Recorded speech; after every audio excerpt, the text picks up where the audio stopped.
Yo, sahabat sektor 7 semuanya, jumpa lagi dengan Mimin ya guys. Hari ini Mimin akan membawakan alur cerita Night of the Goblin. Sebelum kita masuk ke ceritanya, Mimin ucapkan terima kasih sudah bersedia untuk klik video ini.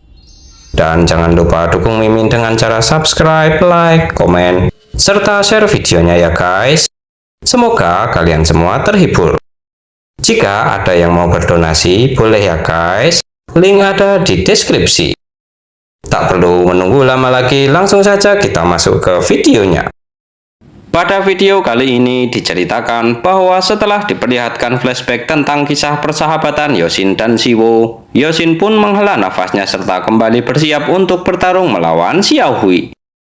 Sedangkan pengurus Gu terlihat bertanya-tanya dengan kemampuan yang ditunjukkan oleh Xiao Hui itu, di mana serangan yang ditunjukkannya itu lebih besar daripada perkiraannya. Bahkan para jenderal sekalipun kecuali jenderal besar pasti akan memilih menghindarinya. Sedangkan Yosin memilih untuk menerima serangan itu. Walaupun dia tadi menghindarinya, pasti dia akan menghadapi kondisi skakmat yang lain, dan cepat atau lambat kondisi itu juga akan dihadapi oleh Yosin. Kemudian Xiao Hui pun dengan aura yang mengerikan menggunakan kekuatannya lagi yang bisa memanipulasi massa berat tubuhnya bersiap menyerang Yosin hingga membuat seluruh arena bertarung pun terguncang. Sontak hal itu membuat Yosin terkejut lalu melompat ke udara. Bersamaan dengan hal itu, Xiao Hui pun menggunakan sihir angin samadhi untuk menyerang Yosin yang saat ini sedang berada di atas udara. Sedangkan Yosin menyiapkan beberapa pisau kecil di tangannya untuk menghadapi serangan itu. Namun pengurus Gu yang melihat hal itu sembari membuat sebuah barier pertahanan pun terlihat terkejut dan tak yakin pisau sekali pakai yang digunakan oleh Yosin akan efektif melawan serangan Xiao Hui yang lebih besar dari sebelumnya. Meskipun pisau itu dilemparkan sekaligus, pusaran angin itu tak akan bisa dihentikan satupun oleh Yosin. Lalu Yosin pun melepaskan pisau kecilnya sembari menebas salah satu pusaran angin. Sontak hal itu membuat pengurus Gu pun terkejut karena melihat Yosin tak mengerahkan banyak kekuatannya untuk serangan pedang itu. Dan bertanya-tanya apakah kekuatan itu mampu memotong kekuatan siluman sedahsyat ini. Kemudian kembali ke pertarungan Yosin terlihat setelah menebas salah satu pusaran angin milik Xiao Hui saat ini. Dengan menaiki salah satu pisau kecil itu, Yosin menghindari sisa dua pusaran angin itu sembari mendekat ke arah Xiao Hui. Akan tetapi, dengan santainya Xiao Hui memutar tangannya seakan tak khawatir dengan tindakan Yosin itu. Namun berbeda dengan Yosin, dia terlihat sedikit terkejut dan berujar bahwa sepertinya Xiao Hui telah memutar balik serangan itu menggunakan tangannya. Lalu menilai bahwa sepertinya Xiao Hui mengendalikan serangan itu secara langsung jika dilihat dari kuda-kuda yang ditunjukkannya saat ini. Bersamaan dengan hal itu, pusaran angin milik Xiao Hui pun berbalik arah ke arah Yosin. Walaupun Yosin bisa menghindari satu pusaran angin, namun salah satu pusaran angin tepat mengarah ke punggungnya dan tak bisa dihindari oleh Yosin. Dikarenakan hal itu, ledakan besar pun terjadi di atas udara hingga membuat Yosin terjatuh ke atas arena pertarungan. Sedangkan Xiao Hui berujar bahwa dirinya menduga jika hasilnya akan seperti itu. Walaupun saat dia berhasil membelah angin miliknya dengan elegan, dirinya sempat berpikir bahwa 3 pusaran angin saja tak akan cukup untuk mengalahkannya. Dan menanyakan apakah batas kemampuannya hanya sampai pusaran angin kedua saja? Jika memang begitu, Yosin berarti lebih payah dari yang dirinya kira. Sedangkan terlihat saat ini Yosin terengah-engah dengan kondisi separuh badannya terluka. Namun pengurusku merasa bahwa kondisi itu terlihat gawat karena Yosin sudah menghabiskan semua energinya untuk bertahan dari serangan itu. Lalu menduga jika sepertinya hasilnya akan jauh lebih parah daripada sekedar tak bisa menggerakkan tangan kirinya saja. Meskipun nanti nyawanya bisa dipertahankan, dirinya masih bertanya-tanya apakah Siwo dan Yosin bisa melanjutkan ke pertarungan setelah ini atau tidak. Dan merasa jika kemenangan 5 kali berturut-turut dari mereka itu sudah bisa dikategorikan cukup hebat. Kemudian kembali ke pertarungan terlihat Xiao Hui menggerakkan pusaran angin ketiga yang akan dirinya arahkan tepat di atas kepala Yosin. Namun dalam hatinya Xiao Hui berujar bahwa sebenarnya Yosin saat ini masih memiliki waktu untuk mengatakan kata menyerah dan tak melakukannya. Serta menduga mungkin Yosin memilih untuk menghadapi kematian yang tak perlu. Kemudian mengatakan bahwa sangat disayangkan Yosin sangat gegabah seperti itu. Sedangkan Yosin sembari menahan rasa sakitnya menebas pusaran angin yang datang ke arahnya yang membuat Xiao Hui pun terkejut dengan tindakan Yosin itu. Lalu dalam hati berujar bahwa Yosin membelah pusaran angin itu tak menggunakan kekuatan pedangnya lagi. Walaupun dia bisa membelah angin dewa miliknya, tetap saja dia tak akan mampu bertahan dari dampak susulannya dan akhirnya akan terjatuh juga. Itu juga disebabkan oleh energinya yang saat ini hampir tak bisa dirinya rasakan dan dia juga mengalami cedera yang melumpuhkan separuh tubuhnya saat ini. Tak hanya itu saja, Xiao Hui pun bertanya-tanya jika tindakan itu merupakan bagian dari sihir yang digunakan oleh para manusia. Kenapa Yosin tak menggunakannya pada pusaran angin yang mengenainya sebelumnya? Dan menduga jika Yosin memiliki sesuatu yang bukan merupakan kekuatan fisik atau energi. Kemudian sembari terengah-engah dan tersenyum, Yosin pun berujar bahwa kelihatannya Xiao Hui terlihat terlalu bersantai. Padahal lawannya sudah tumbang dan menunjukkan kelemahannya, tapi Xiao Hui masih berbaik hati dengan tak menyentuhnya. Lalu menjelaskan bahwa sebenarnya dirinya ingin mengaku kalah saja. Namun sepertinya sekarang tak akan bisa begitu. Walaupun kata-kata itu hanyalah gertakan saja karena situasi saat ini tak berpihak kepada dirinya yang saat ini berada di ambang kekalahan. Itu karena energi yang bisa dipakainya untuk taruhan sudah habis setelah mendapatkan serangan telak dari angin Samadhi. Dan yang tersisa saat ini hanyalah tubuh dengan sebelah tangan yang sudah lumpuh serta 2 pisau lempar yang berhasil bertahan tak hancur dari serangan barusan itu. Keduanya bisa menjadi senjata yang setara dengan bom kecil berdaya ledak tinggi atau alat yang digunakan sebagai pijakan. Namun yang jelas, kondisi itu sangat kurang untuk melawan Xiao Hui yang ada di hadapannya saat ini. Akan tetapi dengan resiko seperti itu, Yosin tetap berlari menerjang ke arah Xiao Hui. Dan entah apa alasannya, Xiao Hui pun menghadapi aksi nekat dari Yosin itu dengan memilih menghadapinya dengan pertarungan jarak dekat alih-alih menggunakan sihirnya. Mungkin Xiao Hui ingin menghargai lawan yang telah menunjukkan kemampuan yang melebihi ekspektasinya. Bersamaan dengan hal itu, Yosin pun menebas tubuh Xiao Hui, namun Xiao Hui terlihat baik-baik saja. Karena Xiao Hui memiliki sihir murni himpitan gunung Taishan, maka massa yang dapat digunakan penggunanya setara dengan gunung. Jadi Xiao Hui bisa menciptakan kekuatan yang mampu menghancurkan medan hanya dengan teknik sederhana saja.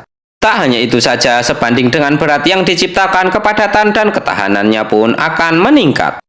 Dengan kata lain, jika ingin mengalahkan Xiao Hui berarti harus memiliki kekuatan yang mampu membelah atau menghancurkan gunung. Dan alasan Yosin hanya terus menghindari serangan dari Xiao Hui yang sebelumnya pun karena dia telah menyadari hal itu. Namun jika Yosin memaksakan untuk mengerahkan kekuatannya untuk membelah gunung, maka justru tangan dan pedangnya sendirilah yang akan hancur. Sedangkan Xiao Hui yang menerima tebasan dari Yosin pun dalam hatinya berujar bahwa tebasan Yosin itu rasanya lebih mirip seperti dirinya telah digaruk dengan ujung pedang saja. Dan menduga bahwa sepertinya Yosin ingin menebas dirinya dengan prinsip yang sama saat dia membelah angin dewanya. Namun itu sama sekali tak berhasil. Kemudian menurut Xiao Hui, jika cara itu berhasil pun tak akan ada artinya sama sekali. Karena himpitan gunung Taishan adalah bakat, berkah sekaligus bukti darah keturunannya yang membanggakan. Ditambah lagi hingga saat ini tak ada satupun lawan yang bisa berhasil menyentuh gunung yang diciptakannya. Sedangkan Yosin mengingat pelatihannya bersama dengan pamannya dahulu. Terlihat di sana Yosin sedang berlatih bersama dengan pamannya itu. Di mana pamannya menanyakan apakah latihan itu tak berarti bagi Yosin walaupun dia sudah memiliki bakat alami sebagai syaman. Yosin pun menanggapinya dengan mengatakan bahwa mungkin dulu dirinya pernah menganggap latihannya itu tak ada gunanya sama sekali, namun bersikukuh jika pendapatnya itu tak sepenuhnya salah. Karena itulah dirinya hanya akan mengatakan bahwa mau sehebat apapun manusia, mereka tak akan bisa mengalahkan siluman. Menanggapi hal itu, pamannya pun berujar bahwa para manusia memang bisa saja menang melawan siluman yang payah. Lalu menegaskan bahwa maksud perkataannya itu adalah menang melawan siluman yang lebih tinggi, yang lebih hebat di antara para siluman lainnya. Jika masalah kekuatan fisik, mereka tak perlu diragukan lagi. Hanya dengan bernafas saja, energi mereka pasti bisa terisi kembali dan umur mereka juga 10 kali lebih panjang daripada manusia. Kemudian Yosin pun menanggapinya dengan membenarkan hal itu, serta mungkin mereka memiliki kelemahan malas berlatih. Namun pasti akan berbeda dengan para siluman-siluman yang mengincar posisi Raja Siluman. Mereka pasti tak akan malas berlatih. Yang lebih penting lagi, mereka pasti memiliki sihir murni. Dirinya tahu hal itu karena belakangan ini dirinya telah membaca buku-buku yang terselip di sudut rumah. Di mana di buku itu ada cara mengalahkan siluman sesuai dengan karakteristiknya. Namun itu semua omong kosong menurutnya, karena tak ada namanya kelemahan dan karakteristik. Itu semua hanyalah sebuah tipuan saja. Akan tetapi tak bisa dipungkiri juga dirinya memang bisa mengakui bahwa dirinya mengakui kalau mereka tak akan bisa memberantas semua siluman dan ada siluman yang paling kuat di antara siluman lain yang tak akan bisa mereka kalahkan. Mendengar semua yang dikatakan Yosin itu, pamannya pun menanggapi dengan mengatakan bahwa jika mereka mau berbuat licik di dunia ini, setidaknya dirinya harus bisa menangkap 7 atau 8 ekor yang kuat di antara mereka. Itu seperti halnya dirinya tak akan bisa menyuruh manusia biasa terus berlatih hingga bisa melubangi sebuah baja.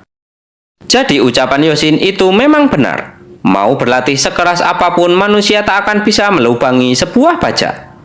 Bahkan dirinya sebagai eksekutif di Song Suchong atau apapun itu tak akan bisa menjamin akan sanggup bertahan melawan siluman-siluman hebat yang Yosin katakan itu. Jika melawan beberapa ekor siluman level sakti, mungkin dirinya masih bisa menang melawannya. Namun begitu bertemu dengan tuannya, dirinya pasti akan mati kutu. Akan tetapi Yosin terlihat terkejut dengan pernyataan pamannya itu. Lalu menanggapinya dengan mengatakan bahwa shaman selevel dengan pamannya itu tak boleh mengatakan hal seperti itu. Namun pamannya pun kembali menjelaskan bahwa ada hal yang perlu Yosin ketahui. Baja dan benda yang kuat seperti baja itu berbeda, serta perbedaannya jauh lebih besar dari yang Yosin kira. Kemudian kembali ke pertarungan, saat ini terlihat bahwa Yosin menggunakan pisau lempar untuk mengimbangi pertarungannya dengan Xiao Hui. Sedangkan Xiao Hui yang melihat hal itu merasa terkejut sembari dalam hatinya berujar lemparan pisau itu tak perlu dirinya tangkis karena hanya tersisa 1 lemparan pisau itu menurut dirinya.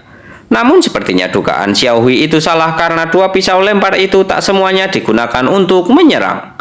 Salah satunya digunakan untuk mengalihkan pandangan Xiao Hui itu. Dan dengan 1 pedang kecil itu, Yosin berusaha untuk menggenggam peluangnya sekali lagi. Bersamaan dengan hal itu, Yosin juga kembali mengingat pembicaraannya dengan pamannya, di mana saat itu pamannya berujar bahwa meskipun sihir siluman-siluman itu sangat luar biasa, pada akhirnya semua itu hanyalah fenomena sementara yang diciptakan dengan kekuatan silumannya, yaitu ilusi. Hasilnya akan berbeda jika Yosin bisa membaca aliran energi yang digunakan untuk menciptakan sihir itu. Namun saat itu Yosin menyangkal perkataannya pamannya itu dengan mengatakan bahwa sepertinya pamannya juga menyukai novel-novel kepahlawanan. Jika sedari awal ada yang seperti itu, kenapa pamannya tak memberitahukannya?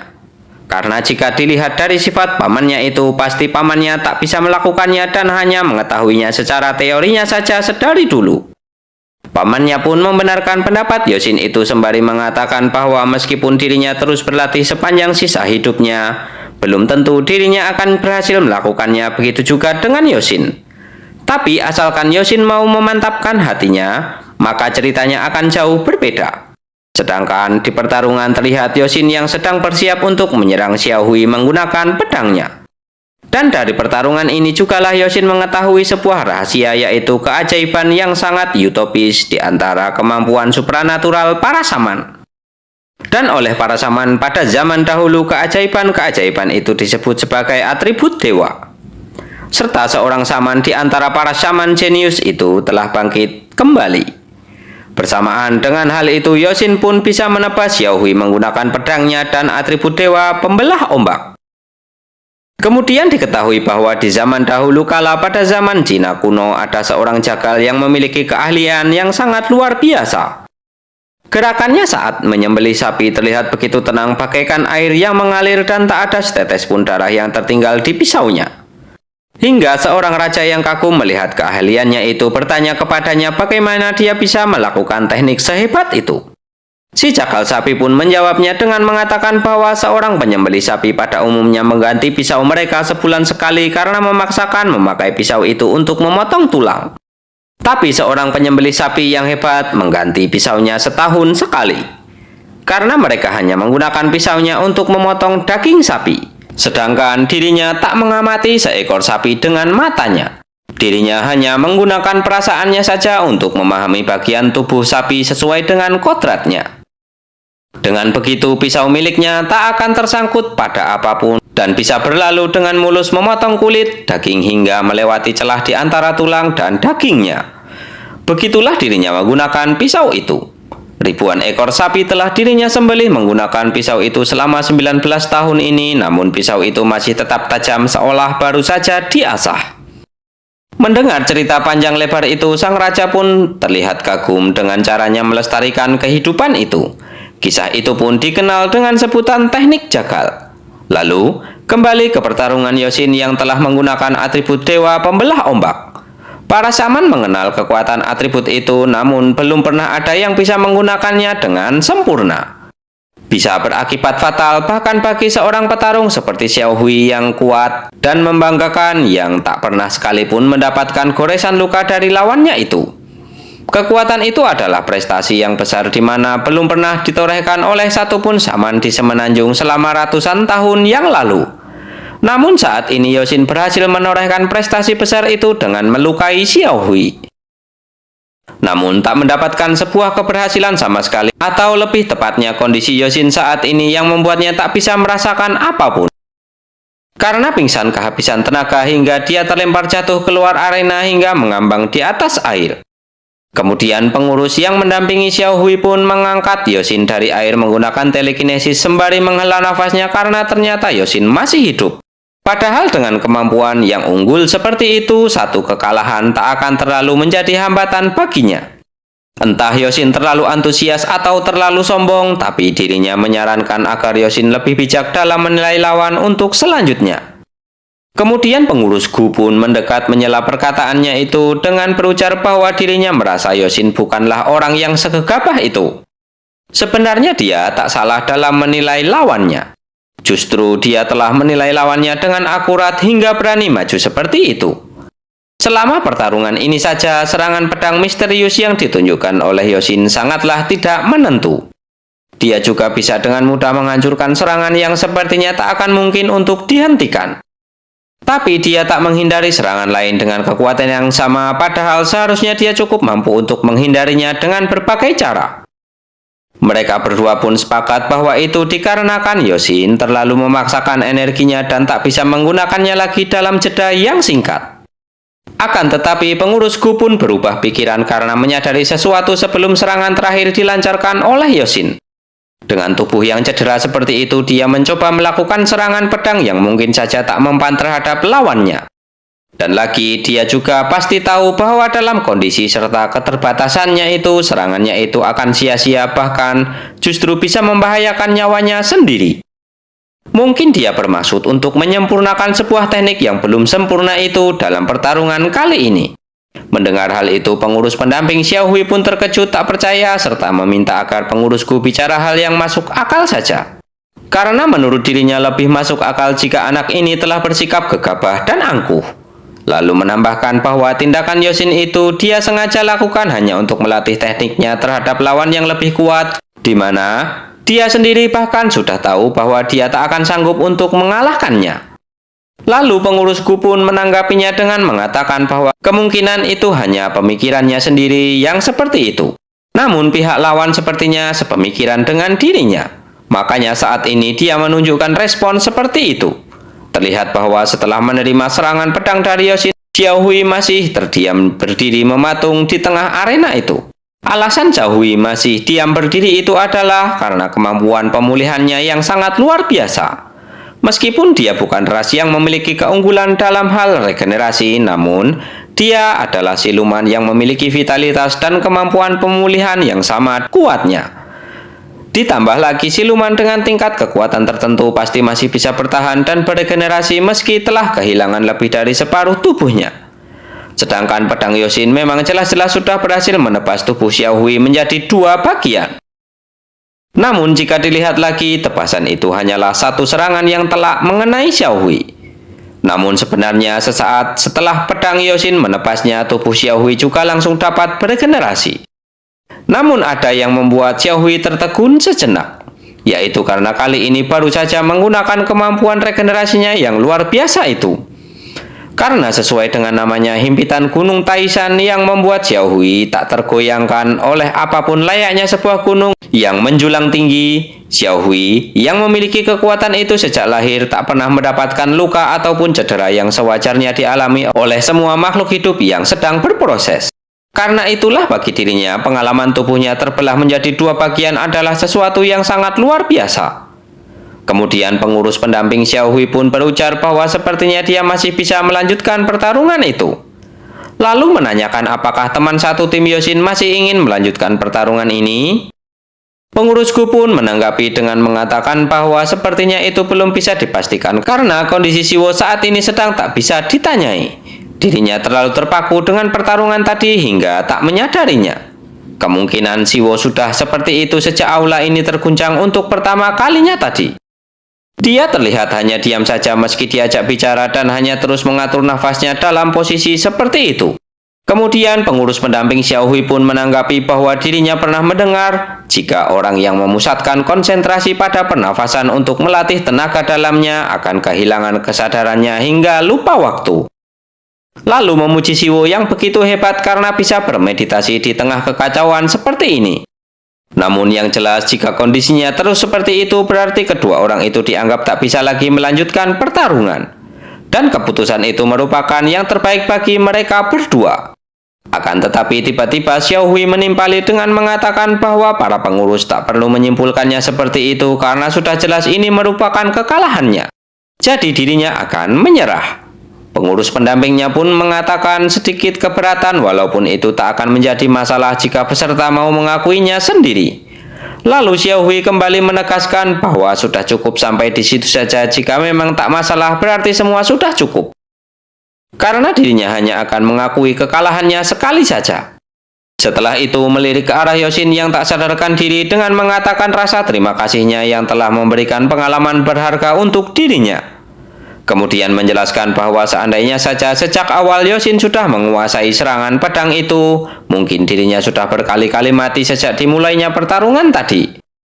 Berkat Yosinlah dirinya bisa merasakan kekalahan, menyadari seberapa cerobohnya dirinya, dan mengetahui kemampuan apa yang perlu dirinya tingkatkan. Lalu dengan muka menyeramkan menegaskan bahwa dirinya berjanji kepada Yosin bahwa jika mereka bertemu lagi nanti dirinya tak akan mengulangi kecerobohan yang sama dengan hari ini dan akan melawan Yosin dengan sungguh-sungguh. Setelah itu melirik ke arah pengurus pendampingnya sembari meminta agar pindah ke lokasi yang selanjutnya. Namun pengurus pendampingnya mengatakan bahwa mereka belum bisa berpindah karena pertarungan di tempat lain masih belum selesai. Xiaohui pun menanggapinya dengan menanyakan apakah Istana Naga tak memiliki tempat yang cukup. Akan tetapi dirinya terkejut dengan sebuah energi yang tiba-tiba dirasakan olehnya. Bersamaan dengan hal itu terlihat bahwa Siwo telah selesai bermeditasi dan berujar bahwa rasa tidurnya terasa nyenyak sekali walaupun terasa seperti tak sedang tidur. Serta mengatakan bahwa dirinya sudah mendengar semua percakapan yang mereka lakukan.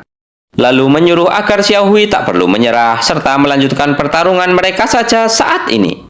Sontak hal itu membuat pengurusku dan Xiaohui pun terkejut mendengar perkataan dari Siwo itu.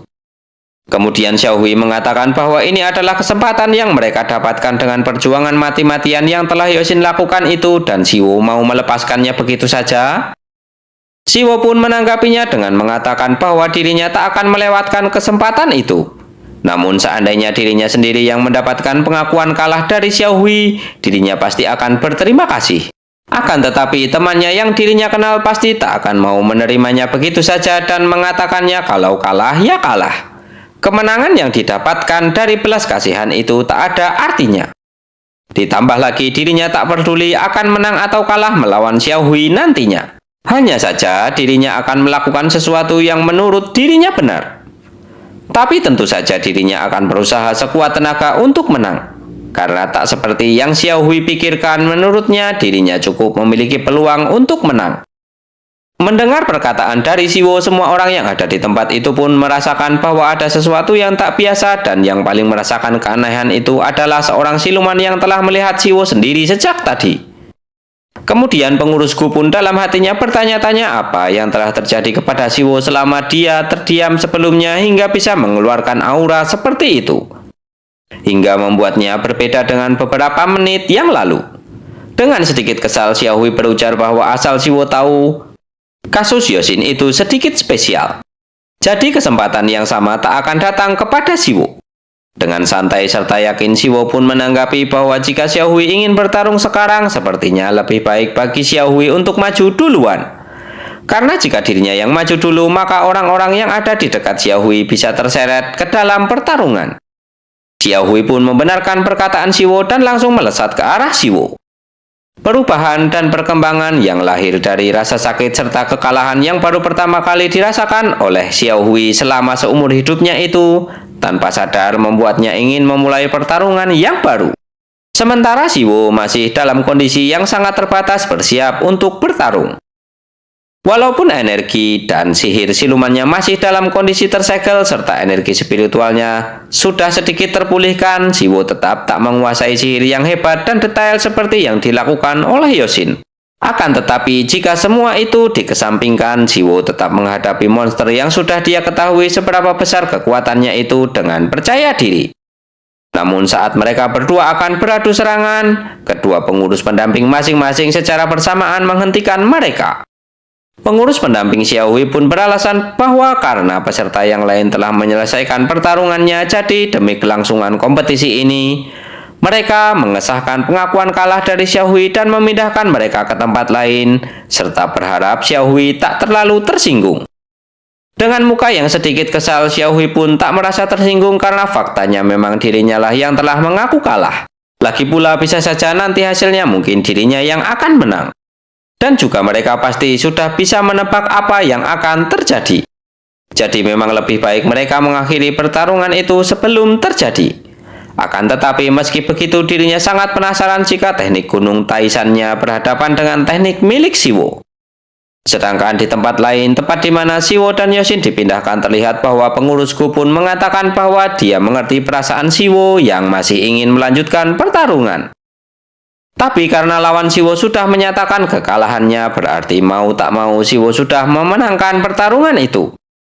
Lalu menghela nafasnya sembari menjelaskan bahwa jika pertarungan tadi dilanjutkan, situasinya akan berubah dari kompetisi menjadi duel pribadi.